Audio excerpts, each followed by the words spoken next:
You're hearing the headlines. You're hearing the speeches. Everything's great. It couldn't be better. Yeah. And here's the good news.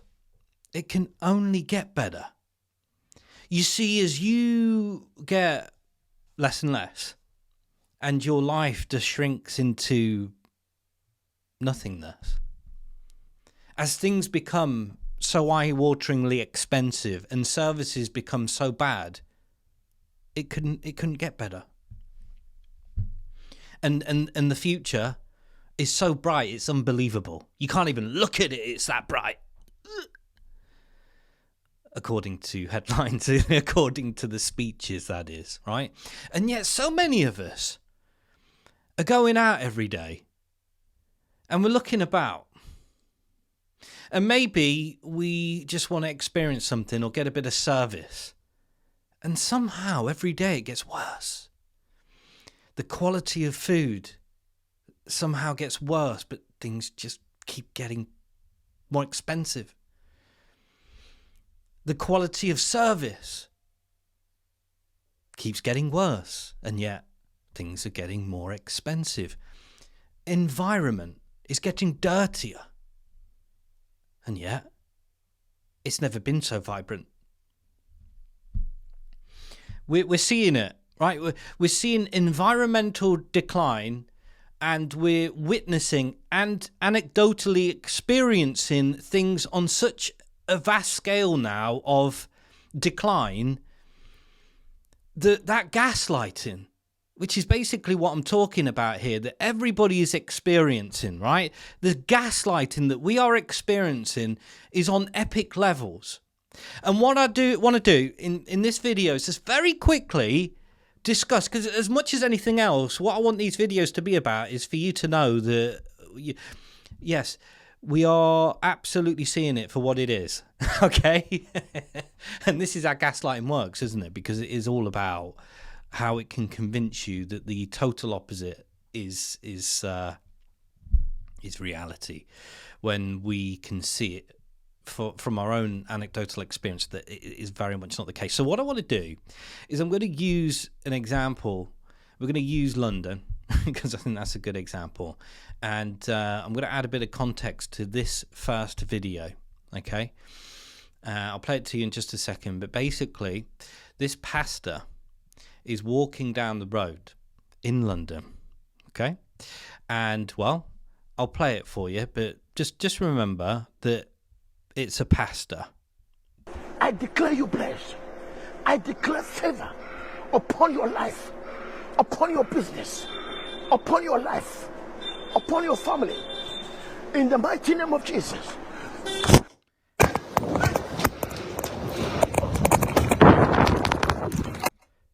Yeah, that's right. He just had his phone nicked out of his hand.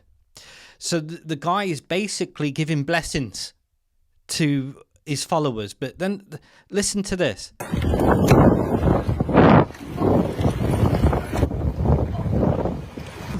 It's on Facebook.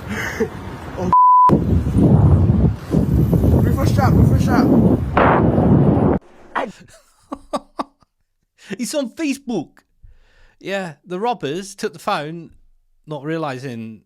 Well, they did eventually realise that it was on Facebook Live. Yeah, the guy was doing a sermon to his followers, giving them blessings on Facebook Live.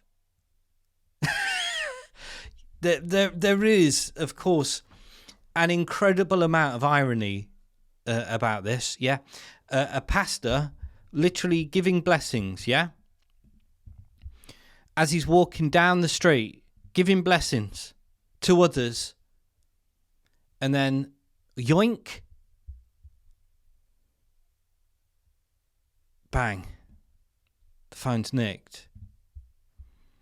And you might have seen as well that they were doing these things in London where they were like putting lines down on the road saying, don't have your phone out and stuff like that. And in fact, let's have a quick look. Phone theft numbers London.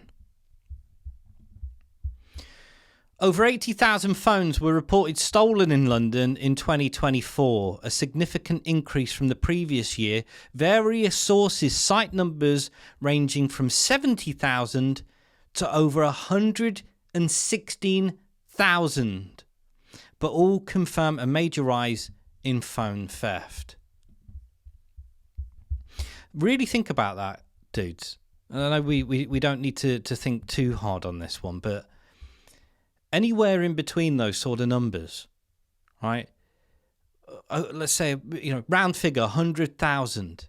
In 1 year, 100,000 phones. In London alone, like this. But hey, apparently things are getting better. And who's in charge of all this? Who's sorting it all out? Who's going to sort it all out? Don't worry. It's a fella called Sadiq Khan, and he's doing a marvelloso job. And it's actually been confirmed that he is looking at running for a 4th term for Mayor of London. A 4th term.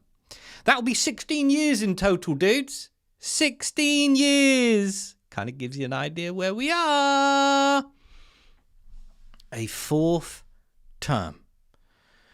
And what happens is, and this blows my noodle, and I don't think it should be allowed whatsoever, but what you'll find is the mayor will post on the old Twitter X, tweets like this: "I'm deeply concerned about recent racist attacks in our capital city," and then post a message.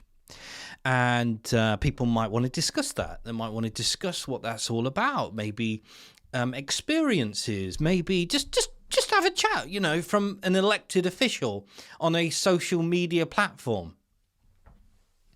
Because democracy is about discourse, isn't it? Yeah, about having a chit chat.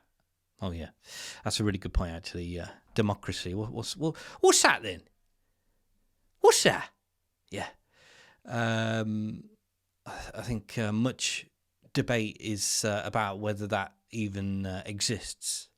And actually, the trajectory in which these type of individuals would certainly like to take us. And this is exactly on that point, because if you would like to reply, if you would like to have a bit of discourse, if you would like to share your views, agree, maybe disagree.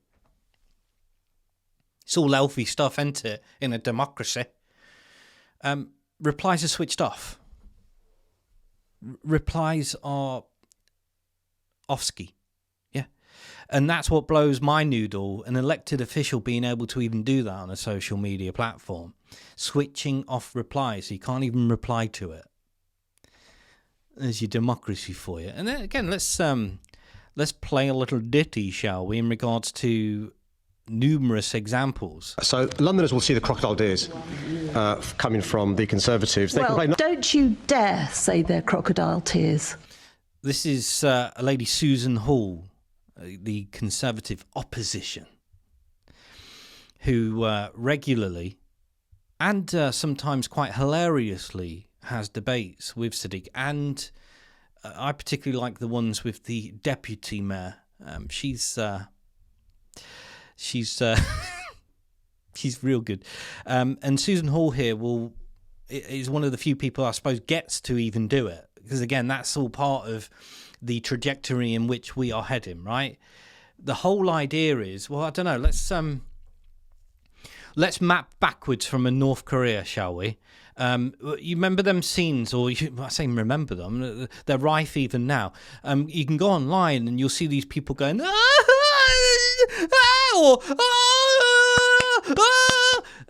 it's like really over the top type stuff, right? To elected officials. Why? Because they've literally taken their population to be so fearful that they literally have to act like that to survive.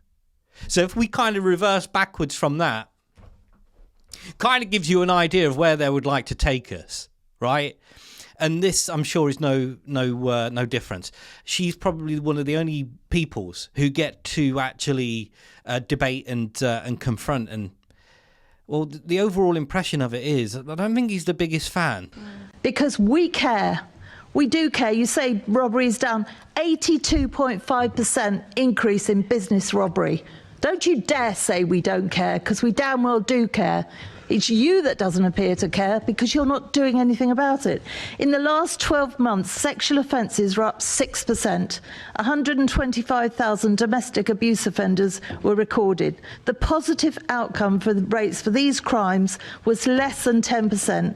That is absolutely appalling, and let me assure you, my colleagues do care.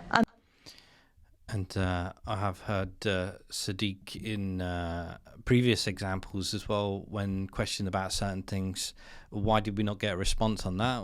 Probably because I was too busy. Interesting stuff. I'm now also hearing, we don't want that, we want a bigger version. There we go. I'm now also hearing that like police stations and funding towards things that, well, are meant to support the ability for society to operate being closed down. So loads of police stations and bits like that closed down in places like London. And of course, you're also hearing a lot about banks and things closing down. The high street is basically being obliterated. London is a good example of where everywhere is heading, and the trajectory of a North Korea that we're meant to do to elected officials who are not even eventually, probably, allegedly allowed to be debated, questioned, and already on the Twitters, that is the case. So just a quick video, guys, just to remind you that no, your wits and your peepers, your eyeballs are not deceiving you. Yes, things are very much in decline. Ta-ta.